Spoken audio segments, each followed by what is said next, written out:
নমস্কার, সৌমেন সরকার বলছি। আর আপনারা দেখছেন ক্যাম্পাস প্লাস চ্যানেলের আরেকটি নতুন প্রতিবেদন। আজকে প্রতিবেদনে কোনো বিষয়ভিত্তিক আলোচনা নয়, একটা গল্প বলবো যেটা বাস্তবে ঘটেছে। যদিও বললাম গল্প, আসলে বলা উচিত কাহিনী। সব কিছুই ঘটেছে প্রশাসন এবং আদালতের মধ্যে, এবং ঘটেছে কিন্তু একটা পারিবারিক সীমার মধ্যে। এবং দেখা যাচ্ছে যে এর মধ্যে বিভিন্ন স্তরের আদালত, জেলা আদালত, মুন্সিপ আদালত, সাব ডিভিশনাল আদালত, তারপর হাইকোর্ট, সুপ্রিম কোর্ট, থানা, পুলিশ, সব কিছু জড়িত। এবং এইখানে বিভিন্ন স্তরে যে ব্যাপারগুলো ঘটেছে সেখান থেকেই বোঝা যাবে আজকে সমাজের একটা চালচিত্র এবং বিভিন্ন প্রশাসনিক বা আদালতের যে ব্যাপারগুলো ঘটে তাতে আমাদের সমাজ জীবনের কতটা প্রতিফলন। আর দেরি না করে গল্পটা শুরু করা যাক। একজন এটা পূর্ণিয়া ডিস্ট্রিক্ট এর, ঝাড়খণ্ডের যে পূর্ণিয়া ডিস্ট্রিক্ট আছে সেখানকার একটি ঘটনা। তো ব্যাপারটা হচ্ছে যে একজন মহিলার সঙ্গে একজন মহিলার বিয়ে হয়, এবং ঘটনাটা ঘটেছে মোটামুটি ধরে রাখুন 2017 সাল। 2017 সালে বিবাহ ঘটেছে, এবং পরেই শুরু হয় গন্ডগোল। অর্থাৎ যিনি স্ত্রী তিনি তার শ্বশুরবাড়ির সবার বিরুদ্ধে একটা অভিযোগ আনেন যে তাকে ডাউরি জন্য চাপ দেওয়া হচ্ছে, অত্যাচার করা হচ্ছে। মূল যে অভিযোগ অবশ্যই হাজবেন্ডের নামে, কিন্তু তার সঙ্গে আরো রয়েছে শাশুড়ি, তার হাজবেন্ডের যে বোন, এবং তার যে 2-3 ভাই, এদের সবার বিরুদ্ধেই অভিযোগটা খুব জেনারেল নেচারের, যে আমার উপর অত্যাচার হচ্ছে, আমার জিনিস কেড়ে নেওয়া হচ্ছে, এই ধরনের সমস্ত এফআইআর করা হয়েছিল। এবং এই ফার্স্ট এফআইআরটা হয়েছিল 2017 সালের 12ই ডিসেম্বর, 11ই ডিসেম্বর। এবং তারপর যথারীতি পুলিশ আসে, পুলিশ তো আসবেই। পুলিশ কি তদন্ত করেছে কে জানে। তারপর ব্যাপারটা পূর্ণিয়ার যে সাব ডিভিশনাল ম্যাজিস্ট্রেটের কাছে ব্যাপারটা যখন তোলা হয়, সমন জারি করা হবে, তখন ম্যাজিস্ট্রেট বলেন যে এফআইআর এবং পুলিশের রিপোর্টের মধ্যে এমন কিছু নেই যেখান থেকে কিন্তু এই হাজবেন্ডের যে রিলেটিভস, মা, বোন, ভাই, এদের এগেনস্টে কোনো অভিযোগ, তার কোনো বিবরণ নেই, শুধু ওমনিবাস ক্যারেক্টার। তার মানে বলতে হয় বলা। কিন্তু যেহেতু ডাউরি এবং আরো অন্যান্য বিষয় রয়েছে এর সঙ্গে জড়িত, তা সেই জন্যে তিনি মনে করেছিলেন যে এটার মধ্যে বোধহয় ইনভেস্টিগেশন চালিয়ে যাওয়া দরকার আছে। কিন্তু শেষ পর্যন্ত তিনি বলেন যে তখনকার মতো আদালতে আর না এগোনোর ব্যাপারেই তার সিদ্ধান্ত যায়। এতে কি হয় যে তার যে স্ত্রী আছে, যে স্ত্রী যিনি এই অভিযোগ করেছেন, তাকে এই যে প্রতিশ্রুতি দেয়া হয় যে তার প্রতি কোনো রকম অত্যাচার করা হবে না, তিনি সসম্মানে থাকতে পারবেন, তিনি শ্বশুরবাড়িতে চলে আসেন। তা তারপরে মোটামুটি কিছুদিন কাটার পরে আবার এই ভদ্রমহিলা অর্থাৎ স্ত্রী আরেকটি এফআইআর করেন একই থানাতে, এবং এরপর তিনি বলেন যে তার উপর অত্যাচার হচ্ছে এবং একটা গাড়ি কিনে দেওয়ার জন্য তার উপর চাপ সৃষ্টি করা হচ্ছে, এবং গাড়ি যদি না কিনে দেওয়া হয় তাহলে তার গর্ভে যে সন্তান এসছে সেই সন্তানকে মেরে ফেলার জন্যে, অর্থাৎ কিনা অ্যাবর্শন করানোর জন্যে তাকে চাপ দেওয়া হচ্ছে এবং বেশ কিছু ওষুধ এই সমস্ত খাওয়ানো হচ্ছে। এই যে অভিযোগ এলো, আসার পরে হাজব্যান্ড এবং তার বাড়ির অন্যান্যরা পাটনা হাইকোর্টে যান এই এফআইআরটাকে খারিজ করার জন্য। মাত্র 3 পাতার রায়ে পাটনা হাইকোর্টের যে বিচারক তিনি বলেন যে অভিযোগের মধ্যে মোটামুটি সারবত্তা পাওয়া যাচ্ছে, অতএব প্রথম অভিযোগের জাস্ট প্রতিলিপি, দ্বিতীয় অভিযোগ নয়। ফলে সেকেন্ড যে এফআইআর সেটাকে কোয়াশ করা, অর্থাৎ কিনা বাতিল করে দেওয়ার, রদ করে দেওয়ার কোনো যুক্তি তিনি খুঁজে পাচ্ছেন না। অতএব ইনভেস্টিগেশন চালিয়ে যেতে হবে। তো আর অনন্যোপায় হয়ে এই পরিবারটি সুপ্রিম কোর্টের দ্বারস্থ হয় বিচারের জন্য। সুপ্রিম কোর্ট ভালো করে ব্যাপারটা তলিয়ে দেখে হাইকোর্টের 3 পাতার রায়ের ওপরে সুপ্রিম কোর্ট 15 পাতার একটা জাজমেন্ট দিয়েছেন। সেই জাজমেন্টের অংশবিশেষ এবং তাদের যে পর্যবেক্ষণ এতটাই গুরুত্বপূর্ণ এবং শেষমেশ তার যে পরিণতি সেটাও এতটাই গুরুত্বপূর্ণ যে একটু সময় ব্যয় করে এটা একটু শুনতেও হবে আর আমাকে একটু তর্জমা করে বলতেও হবে। ব্যাপারটা হচ্ছে যে পরিবার যখন সুপ্রিম কোর্টে গেল, গিয়ে বলল যে এই সেকেন্ড এফআইআর হচ্ছে প্রথম এফআইআর এর অলমোস্ট রিপিটিশন, তারা কোনো রকম অত্যাচার বা এই ধরনের যে অভিযোগ যে ব্যাপারে করা হয়েছে তারা সে সমস্ত কিচ্ছু করেননি, এটা তাদেরকে হ্যারাস করার জন্যে এই অভিযোগপত্রটি করা হয়েছে এবং তারা সেটা বাতিলের আবেদন জানাচ্ছেন।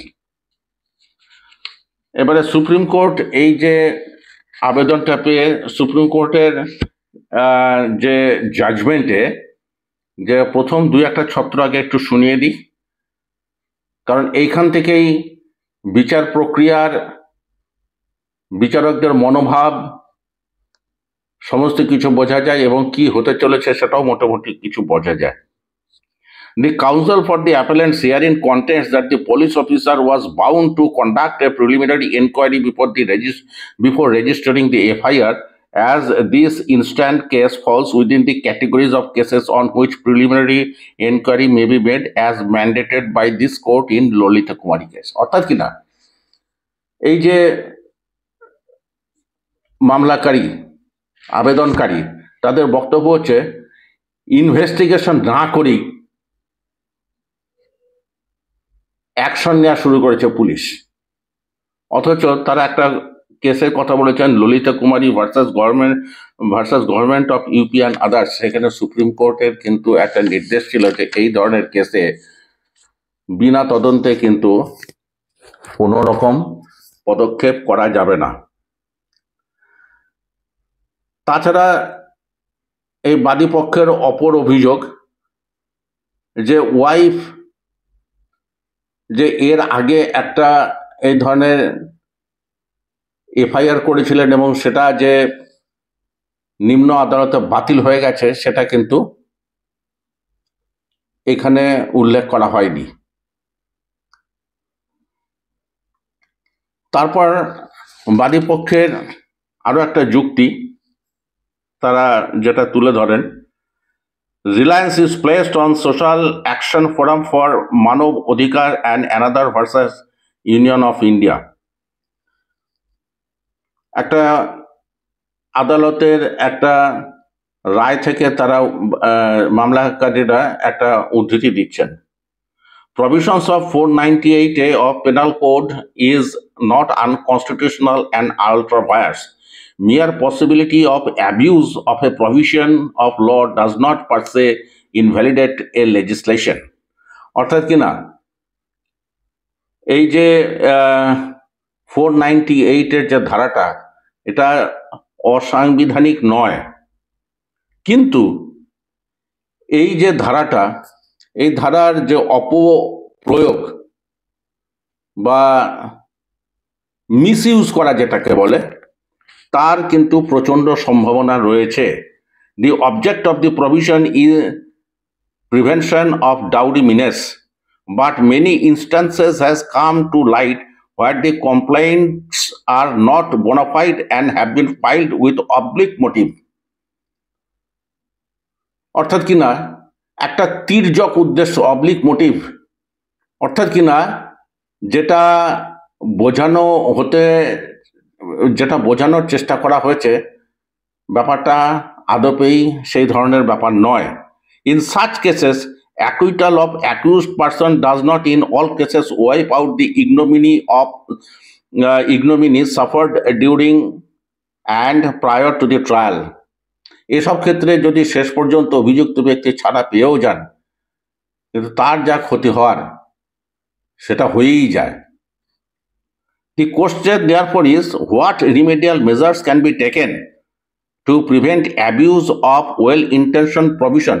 অর্থাৎ কিনা এই ধরনের যে আইনি যে শুভ উদ্যোগ 498 এগুলো মতো যে একটা ভালো আইন, এটার যে অপপ্রয়োগ, সেই অপপ্রয়োগ রোধে তো কিছু ব্যবস্থা নিতে হয়।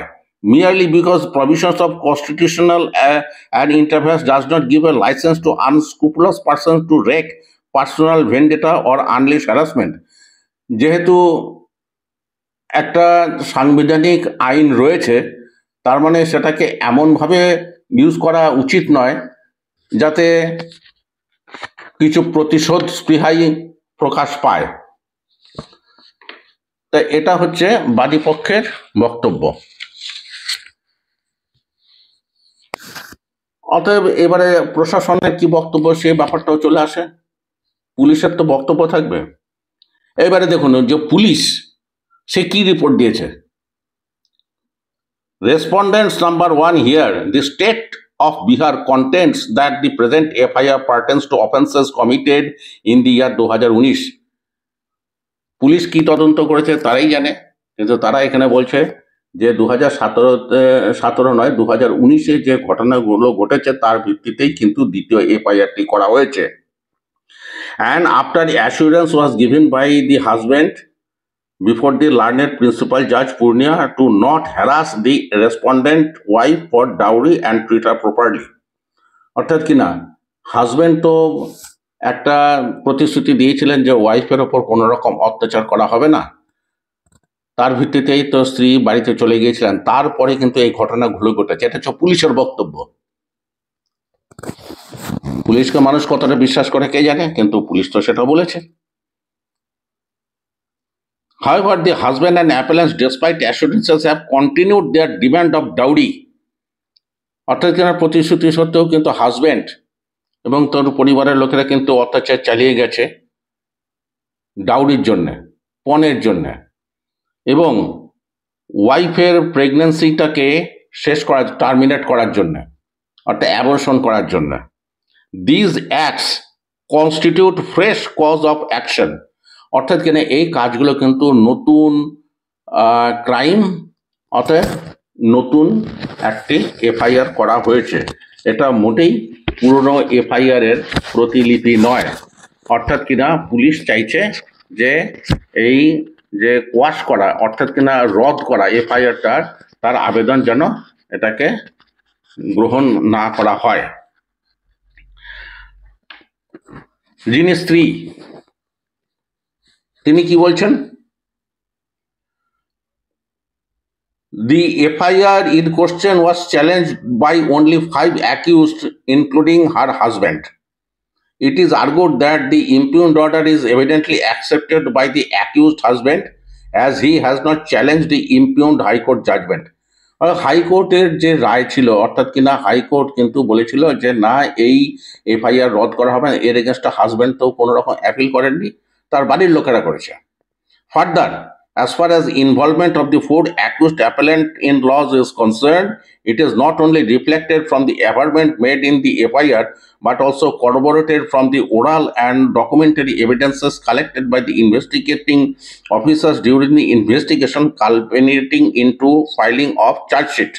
অর্থাৎ কিনা পুলিশ কিন্তু যেভাবে জোর দিয়ে বিভিন্ন ঘটনাগুলোকে বিবৃত করেছে, সেখান থেকেই প্রমাণিত হয় যে অত্যাচারের ঘটনা ঘটেছে। অতএব এই FIRটাকে রদ করা চলবে না। তাদের পক্ষ থেকে এটাও বলা হয়, it is further submitted that the allegations made in the FIR are serious in nature and the respondent wife has been repeatedly tortured physically and mentally in order to fulfill the demand of dowry. Police বলছে যে স্ত্রীর ওপর যে ধরনের অত্যাচার চলেছে, তারপর এটাকে খারিজ করার কোনো যুক্তি নেই, এবং যদি তারা নিরপরাধ হয়ে থাকেন ট্রায়াল কোর্টে অর্থাৎ লোয়ার কোর্টে, সেখান থেকে তো সত্যিটা তো বেরিয়ে আসবে। It is further contended that this court has also taken a consistent view with regard to exercise of power under Section S for Section 482. অর্থাৎ কিনা আদালতের এখানে যে স্পেশাল যে পাওয়ার যেগুলো আছে, সেগুলো কিন্তু আদালত সবসময় বলেছে যে হ্যাঁ, এই ধরনের যে FIR এর কেসে কিন্তু গুরুত্ব দিতে হবে। অতএব পুলিশের বক্তব্য যে এটাকে যেন বাতিল না করা হয়। এতক্ষণ দুপক্ষের বক্তব্য শোনার পর এবারে সুপ্রিম কোর্টের নিজস্ব কি বক্তব্য, এবার সেটা পর্যবেক্ষণ, সেটা শোনা। Having perused the relevant facts and contentions made by the appellants and responded, in our considered opinion, the foremost issue which requires determination in the instant case is whether allegations made against the in-laws appellants are in the nature of general omnibus allegations and therefore liable to be quashed. অর্থাৎ কিনা supreme কোর্টের বিচারকরা বলছেন যে দুপক্ষের কথাবার্তা শোনার পর আমাদের বিচার্য বিষয় এটা হয়ে দাঁড়িয়েছে যে FIR এ যে সমস্ত অভিযোগগুলো করা হয়েছে, এই অভিযোগগুলো কি শুধু বলার জন্য বলা, না এর মধ্যে রিয়েলি কোনো মেটেরিয়াল রয়েছে?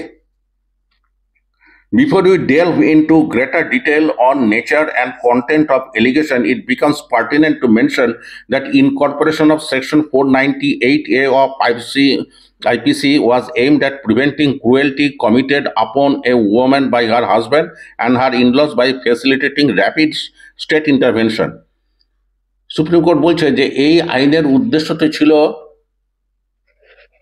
সেই সমস্ত বধূদেরকে উদ্ধার করা বাই র্যাপিড স্টেট ইন্টারভেনশন, অর্থাৎ কিনা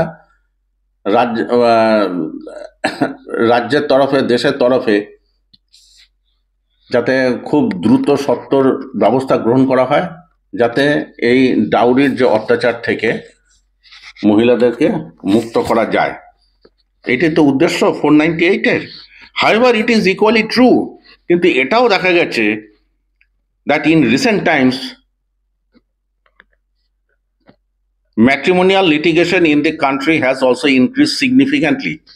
এই জন্য বৈবাহিক যে বিবাদ, সেটা কিন্তু সাংঘাতিকভাবে বেড়ে গেছে ইন রিসেন্ট টাইম, এবং দেখা যাচ্ছে যে দুপক্ষের মধ্যে সাংঘাতিক ধরনের শত্রুতার সৃষ্টি হয়েছে। This has resulted in increased tendency to employ provisions such as 498A IPC as instrument to settle personal score against the husband and his relatives. অর্থাৎ কিনা সুপ্রিম কোর্টের বক্তব্য যে 498-এর এ ধারাকে অস্ত্র করে বহু মহিলাই কিন্তু তাদের নিজস্ব কোনো স্বার্থ সিদ্ধির চেষ্টা চালাচ্ছে। তো আরো এগোনোর জন্য সুপ্রিম কোর্ট আরো দুটো তিনটে মামলা থেকে কিন্তু এখানে উদ্ধৃতি দিয়েছেন, যেমন Rajesh Sharma and others versus state of UP. Section 498A was inserted in the statute with the laudable object of punishing the cruelty at the hands of husband or his relatives against a wife. The expression বলছে যে এই এই যে judgement থেকে যে একটা উদ্ধৃতি দেওয়া হয়েছে তাতে বলা হচ্ছে যে সেকশন 498 এর উদ্দেশ্য তো মহৎ ছিল, কিন্তু এখানে যে ক্রুয়েলটি যেটা বলা হচ্ছে, যে মহিলাদের প্রতি যে ক্রুয়েলটি, 498 ধারাটা একটু ভালো করে দেখুন, এই যে স্লাইডে তো দেখাচ্ছি 498-এ কি আছে। সেখানে হয়েছে হোয়াট ইজ ক্রুয়েলটি। তা সেই ক্রুয়েলটির ব্যাপারটা তারা এখানে ডিসকাস করেছেন জজ সাহেবরা সুপ্রিম কোর্টের। তারপর তারা আরেকটা ল্যান্ডমার্ক জাজমেন্ট থেকে তারা একটা উদ্ধৃতি দিচ্ছেন, Ernest Kumar versus state of Bihar and another. It was observed there is a phenomenal increase in matrimonial dispute in recent years. Phenomenal increase মানে সাংঘাতিক বৃদ্ধি পেয়েছে এই যে 498 এ সংক্রান্ত যে বিবাদ। The institution of marriage is greatly revered in this country. বিবাহকে তো আমাদের দেশে অত্যন্ত সম্মান দেওয়া হয়। Section 498A IPC was introduced with avowed object to combat the menace of harassment to a woman at the hands of her husband and his relatives. এই section 498 কে তো husband এবং তার যে বাড়ির লোকজনের অত্যাচারের হাত থেকে বাঁচানোর জন্য করা হয়েছিল। The fact that section 498 IPC is a cognizable and non-bailable offense has lent it a dubious place of pride amongst provisions that are used as weapons rather than shield by the disgruntled wife. অর্থাৎ কিনা বিচারকরা বলছেন এই 498 এ কিন্তু আসলে মহিলারা, অনেক মহিলা use করছেন এটাকে যে ঢাল হিসেবে না, অত্যাচারের এগেনস্ট এটা ঢাল নয়, অত্যাচার করার একটা অস্ত্র হিসেবে কিন্তু 498A কে মহিলারা ইউজ করছেন। অন্য একটা কেসে সুপ্রিম কোর্ট কিন্তু এই ধরনের একটা জাজমেন্টও দিয়েছেন। এরপর আরেকটা জাজমেন্ট এসছে, সেখানে কিন্তু এই যারা অ্যাডভোকেট তাদের উদ্দেশ্যেও সুপ্রিম কোর্টের কিছু বক্তব্য প্রকাশ পেয়েছে। বক্তব্যটা কি বলছে, যে বেশিরভাগ ক্ষেত্রে যে অভিযোগগুলো আসে সেই অভিযোগ সব ছোটখাটো সমস্ত ব্যাপার, এবং এইগুলো নিয়ে আদালতে আসার আগে অভিযোগকারীকে কেউ কিন্তু যে তারা যে আইনজ্ঞের যে পরামর্শ নিচ্ছেন বা তাদের আত্মীয় স্বজন কেউই কিন্তু ভালো করে এটা বোঝান না যে হয়তো অল্প দিনের মধ্যে ব্যাপারগুলো মিটে যাবে, কিন্তু এর যে ফল কি হতে পারে, যে সুদূর প্রসারী কি ফল হতে পারে, সেই ফলটা সম্পর্কে তাদেরকে কিন্তু কেউ অবহিত করেন না। ফলে ছোটখাটো ব্যাপারগুলোই এরকম মহিরুহ হিসাবে দেখা দেয়, ইচ্ছাকৃত বা অনিচ্ছাকৃতভাবে। এবং ফলস্বরূপ বলছেন যে বিচার প্রক্রিয়ার মধ্যে দিয়ে যাদেরকে যেতে হয় তারা যদি 2-1 দিনের জন্য যদি জেলে যান, তাহলেও কিন্তু সেই রিলেশনগুলোকে আর ফেরত পাবার কোনো রকম সম্ভাবনা থাকে না। শুধু তাই নয়, তাদের যে ট্রমাটিক এফেক্ট হয়, এই এফেক্ট সারা জীবনও যাওয়ার মতো নয়। আর যে মহিলা এই অভিযোগগুলো করছেন তিনি কি কোনো কলঙ্কের হাত থেকে রেহাই পাচ্ছেন? সত্যি তো বেরিয়েই আসে। Unfortunately, at the time of filing of complaint, the implications and consequences are not properly visualized. অর্থাৎ কিনা এই অভিযোগটা করার পরে কি পরিস্থিতি দাঁড়াতে পারে এটা সম্পর্কে বেশিরভাগ অভিযোগকারীর কিন্তু কোনো রকম ধারণাই থাকে না। অতএব পূর্ববর্তী যে মামলাগুলো হয়েছিল তাতে সুপ্রিম কোর্ট এটাই বলেছেন যে আইনজীবীদের উচিত মামলাটাকে খুঁচিয়ে বড় করার বদলে হিউম্যান রিলেশনগুলোকে ঠিক ঠিক মতো করে তুলে ধরার জন্যে, বাঁচিয়ে রাখার জন্যে সঠিক আইনি উপদেশ দেওয়া এবং নিম্ন যে কোর্টগুলো আছে সেই কোর্টেরও উচিত প্রত্যেকটা কেসের যে মেরিট আছে সেই মেরিটগুলোকে ঠিক ঠিক মতো করে বুঝে সেই অনুযায়ী পদক্ষেপ করা। আজকে 498-এর যে প্রিকশনারি মেজার্স যতক্ষণ না পর্যন্ত নেওয়া হচ্ছে ততক্ষণ পর্যন্ত কেস টু কেস অভিযোগ এলো আর সঙ্গে সঙ্গে অ্যাকশন। দেখা যাচ্ছে যে বিদেশে যে আত্মীয় স্বজন থাকেন, অশীতিপর বৃদ্ধ বৃদ্ধা, তাদের বিরুদ্ধেও অভিযোগ করা হয়েছে এবং পুলিশ সেই অভিযোগকে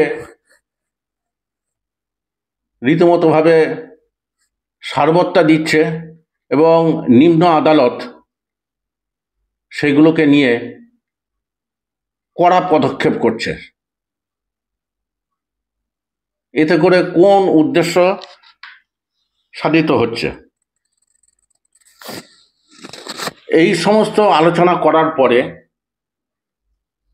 সুপ্রিম কোর্ট এই কেসে শেষ পর্যন্ত এটাই বলেন যে আমার ওপর অত্যাচার হতো বা প্রেগন্যান্সিকে টার্মিনেট করার জন্যে চেষ্টা করা হতো, এই ধরনের কথাবার্তা বলে এফআইআরটা ভরানো হয়েছে। কোনো নির্দিষ্ট অত্যাচারের কোনো বিবরণ বা যে সাক্ষী, প্রত্যক্ষদর্শী বা সাক্ষীদের যে বয়ান, তা কোনোটাই কিন্তু এই অভিযোগ পত্রকে সমর্থন করে না। এইটা বলেই সুপ্রিম কোর্ট এই এফআইআরটাকে বাতিল করে দেন।